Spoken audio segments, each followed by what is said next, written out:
Multilinguals, what's your they didn't realize I could understand their language story.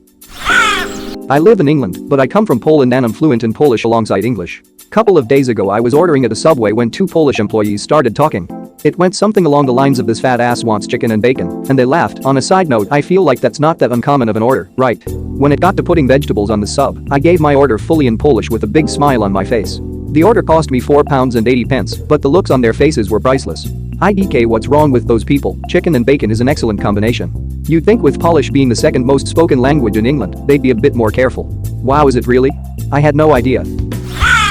I was solo traveling in Morocco.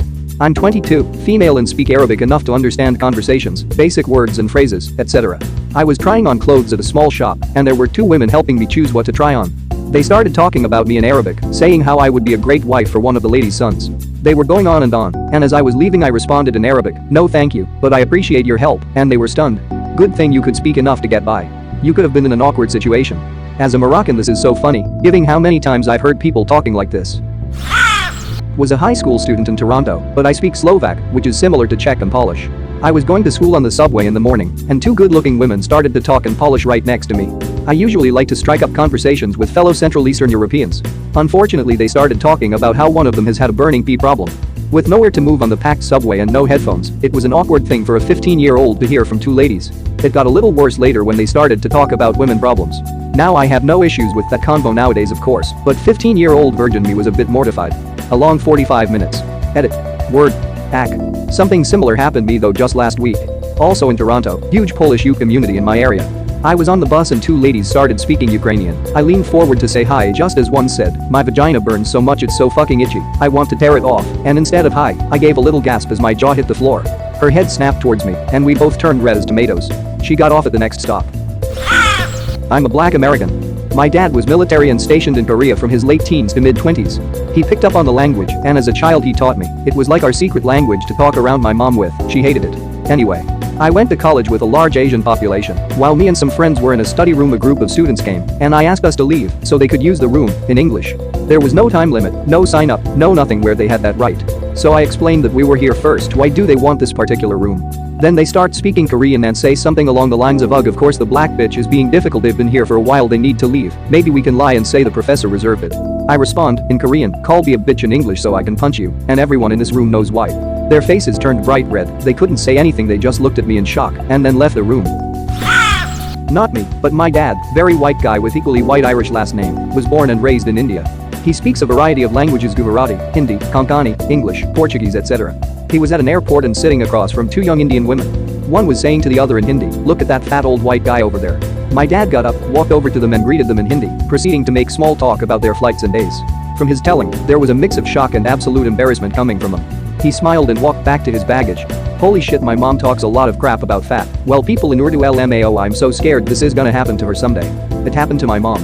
Trust me, it's fucking hilarious, she learned her lesson. No offense, but your mom is a total piece of shit. When I was doing my exchange studies in China, native Russian, I was riding a subway in Shanghai. At one of the stops a mother and her daughter sat beside me. The daughter was maybe 4 or 5, and she wouldn't stop looking at me. Then without turning her head, she started asking her mom, "Mommy, why is Mr. so strange? Why is his hair strange?" And so on.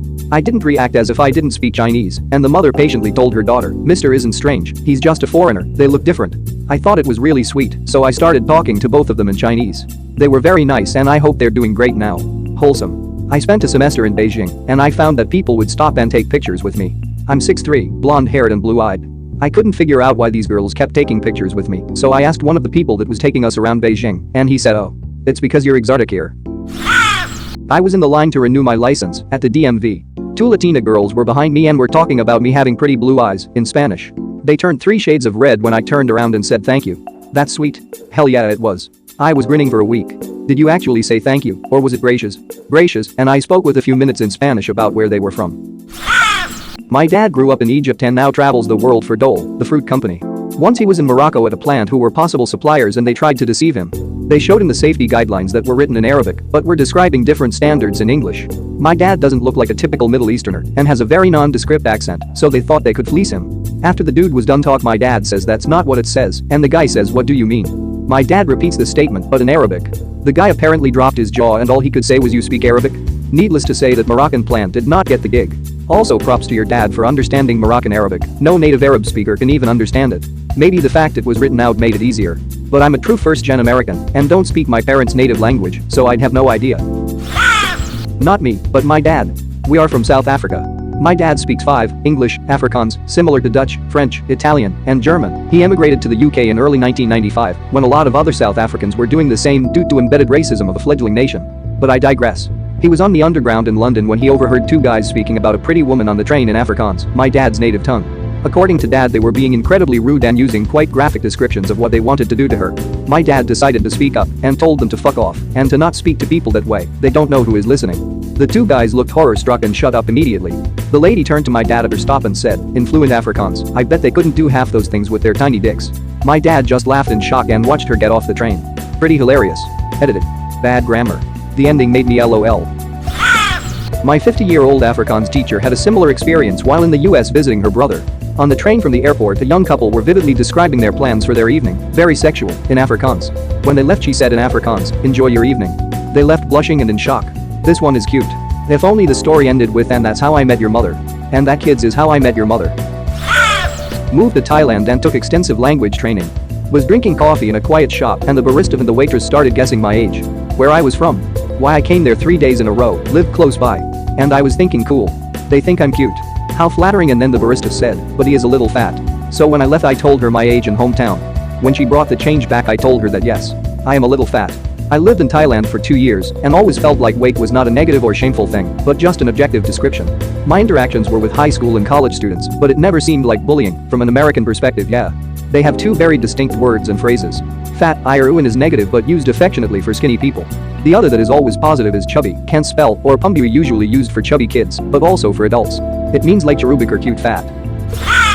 Well, my great aunt told the story of how she once went into a butcher shop. When she walked in, the butcher was talking with a customer in Russian, which she spoke. The butcher saw my great aunt walk in and told the customer, in Russian, that he'd take care of this old hag and then continue the conversation. So my great aunt, in English, asked for pounds and pounds of cold cuts, all sliced and wrapped.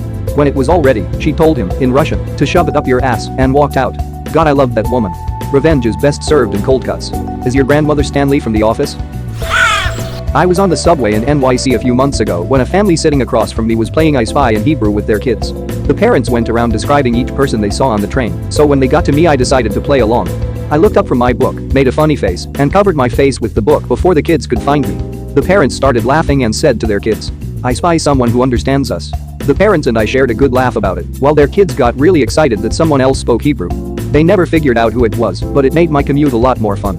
That is so painfully adorable. I wish I could give you more upvotes. What a wholesome story. Really cool, love that about NYC. It bothers and slightly amuses me that you're getting more upvotes than the story. My late best friend, who was big, tall and blonde, was in Tim Hortons. He speaks fairly fluent Arabic, having spent 7 years working in Saudi Arabia. 3 Arabic men were sitting at a table making very lewd comments about the women in the shop. My buddy turned to them and said in Arabic, you need to shut up before someone kicks your ass. You never know who is listening. They got very confused and left soon after. Sorry Habibi, this coffee is going right through me. One of the few Arabic words I picked up from my friend. Habibi, or special friend. This made me loudly snort at night while everyone is asleep. JFC. My SO is a tattoo artist who can speak Bulgarian, Turkish, English and German. One day we were queuing in the supermarket and 2 guys behind us were laughing and snickering. She turned around and said something to them. Afterwards she was laughing while one of the guys went bright red. Afterwards I asked her what that was about. The guys were like, look at her arm. Those tattoos. Disgusting. How can you tattoo a naked woman on yourself? In Turkish. My SO turned around and said thanks bro. At first the guy asked her to repeat because he didn't even register that she could be speaking Turkish and assumed he misheard English. That's when she said for the tattoo opinion. It was funny from there.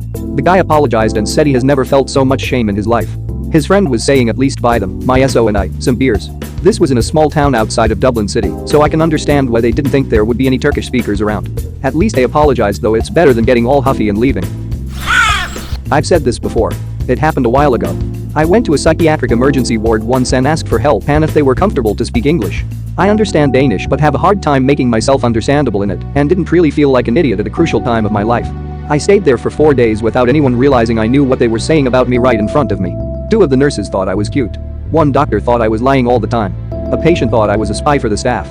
A lot happened in those 4 days. It made my stay way more enjoyable than it should have been. I've posted this before, but I'll post it again. My husband is the bilingual one, not me. He's from Colombia, so he speaks Spanish fluently, but grew up in the US and has been here most of his life. He also has a really fair complexion. Most people think he's just Caucasian. Anyway, we were in Cabo San Lucas, Mexico looking for a place to eat. We get to a restaurant and he asks in English how much it would cost for all-you-can-eat tacos. The guy at the door said it's $15. His friend next to him said to the guy in Spanish, "I thought it's $12. And the first guy responded, "Yeah, but they don't know that." My husband of course understood everything. He told them in Spanish that they're lying rip-offs and we'd be going somewhere else. The guy's expression was priceless. Most Americans aren't really the common tourist demographic for Cabo. But in Mexico it's a whole different game, especially in touristy places. For many goods and services price is completely different from person to person, even Mexicans who they can tell are tourists too. For example, in Los Cabos, a boat ride to see the Ark for some very white-looking people who can't speak Spanish would be charged $40 for something. A Mexican who isn't local would probably get charged around $15, but a local probably wouldn't pay more than $10. You gotta be on your toes out there. Honestly, if you think about it, it makes a lot of sense. I bet you if they set the price at $40, no locals would ever do it because it's too expensive and they'd lose out. If they set the price at $10, probably wouldn't be enough to keep them going. So they set the price based on your presumed wealth, which is more for tourists, less for locals. $40 and $10 is a huge difference, and I'm quite sure most do it out of greed, but I bet you there's a certain population in there where the policy actually makes sense. Like it's basically just charging rich people more for things and giving poorer folks a break, which is an attitude everyone on Reddit already has essentially. I'm an extremely white American man. I was stationed in Korea, and a buddy and I went into a store that was slightly off the beaten path. My buddy was in a different section of the store and found something he liked. He asked the shopkeep how much it was. The shopkeep said, in Korean, "Well, you're an American, so $65, translation and currency exchange provided for ease of reference." I looked over and saw a sign on the wall that said the exact item he wanted was $40. I approached the shopkeep and asked him, in Korean, how much it cost, to which he replied $40. So I responded, in Korean, "Why are you charging him $65? He got rather embarrassed and apologetic, offered to sell the item for $35, and gave us each a soft drink for free. I am also stationed in Korea and start taking Korean language classes next month. I can't wait to listen in on people as I will be here for 3 more years, it should be fun. I did learn to read Korean when I took a class with the Rakif in Kuwait back in 2007, I just haven't buckled down and studied much since then. I lived in Riga for a short while and went out almost every Friday to meet girls. Riga has a lot of visitors from UK, and I've spent a chunk of my time in US, so I generally speak English in the center. I feel more comfortable using it. However, I also speak Russian perfectly well. So I'm drinking a beer in a bar, and all of a sudden some cute Russian girl comes up to me and starts speaking English to me. She invited me for a beer with her and her friend. I didn't really have anything else going for me that night, so I agreed. What followed is an hour of them trying to make me buy the Madame Perignon bottle, and some really dirty talking about what one of them would do to me if I agreed. They also talked to the bartender, who knows me fairly well, how they're gonna rip me off big time, and that I'm a foreign idiot. I ended up buying them 4 beers total out of decency. It was a lot of fun for a while, I'll give them that. Eventually I got really tired of it all, plus my friend hit me up, so I just switched to Russian, thanked them for a nice evening and left. Their faces were red from embarrassment and anger. Oh well. Don't scam people. Edit. Thank you for the kind gold and silver strangers. My neighbors went on holiday with her sister's family in Spain. The sister can speak fluent Spanish, they're Irish. Apparently a tour guide in Spain started talking about them, referring to them as those English sluts. They were never ones to let anything slide, so an argument broke out very quickly. Edit. Woke up this morning to 2 direct messages asking me to call a number to join the Illuminati. Guess this is what fame is like, boys.